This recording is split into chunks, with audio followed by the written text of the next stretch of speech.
তুই ভাবি হইয়া আমার স্বামীর গায়ে সাবান মাখতাছস কেন? তাতে সমস্যা কি? মানিক আমার দেওরা, আমার ছোট ভাইয়ের মতো, ওরে তো আমি সাবান মাখতেই পারি।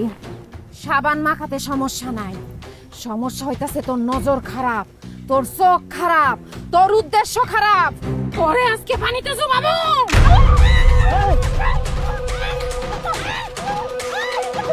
কাজল কি করতেছো? কাজল কি করতেছো? ভাবি চলে দেবো।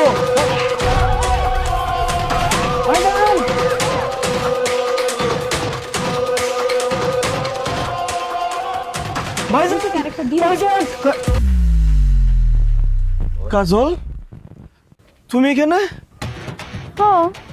তাহলে পুকুরে ভাবিরে পানিতে চুবাইতেছে তোমার মতো দেখতে শেখে? আমি কি জানি? আরে কি কর, কাজল তো এইখানে, ও পুকুরে কি আরে চুবাইতেছে কলি? ভাবিরে চুবাইতেছে। আমার বড় পানিতে চুবাইতেছে? কার এত বড় সাহস? তত দেই, আয় তাদের আসো।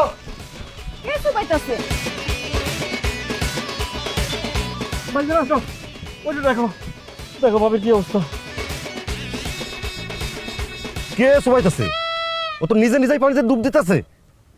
আয় নাসিমা, তুমি নিজে নিজে পানিতে ডুব দিচ্ছ কেন? আমি নিজে নিজে ডুব দেবো কেন? মানিকের বউ কাজল আমার ডুবায় পানিতে মারতেছে। আরে কি উল্টা পাল্টা কথা বলতেছো? মানিকের বউ তোমার চুবাবে কেমনে? হ্যাঁ, এই যে কাজল এতক্ষণ রান্না করে রুটি বানাচ্ছিল, আমি সেই রুটি খাইতেছিলাম। আমি সত্যি কইতেছি, এতক্ষণ হয় আমার চুবাইতেছিল। ভাবি কি যে বলেন না, আমি আপনারে কেন চুমামু? আমি তো রান্না বান্না করতেছিলাম। আর আমি চুপাইলে দেখেন না আমার জামা কাপড় ভিজা থাকতো না, আমার তো সবই শুকনা। ভাইজান এটা কি হইতেছে? আমি তো কিছুই বুঝতেছি না। বুঝিস নাই? তুই নতুন বিয়ে করছিস, এখন তোর সংসারে অশান্তি লাগানোর জন্য এই কাজলের ঘাড়ে দোষ দিচ্ছে। যত সব। কাজল, তুমি কিছু মনে করো না। মানে তুই কাজল এনে বাড়িতে যা, আমি ওর নিয়ে আসতেছি। হ্যাঁ, ওঠো, আসো। আমি কি দেখলাম? হ্যাঁ, আসো, ওঠো, ওঠো।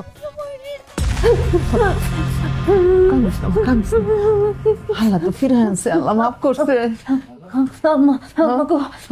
বিশ্বাস করেন, আমি নিজে চোখে দেখছি ওই কাজল আমার পানিতে চুবাইছে। আম্মা, মারে, আমিও তো নিজের চোখে দেখছি ওই কাজল আমার মুখের মধ্যে গরম চা মারছে।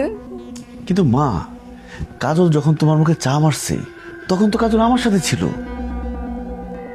আবার যখন কাজল ভাবিরে পুকুরে নিয়ে চুবাইতেছিল তখন কিন্তু আমি নিজের চোখে দেখছি কাজল বড় ভাইরে রুটি বানাই খাওয়াইতেছিল। কাজল একজন মানুষ হইয়া একই সময়ে দুই জায়গায়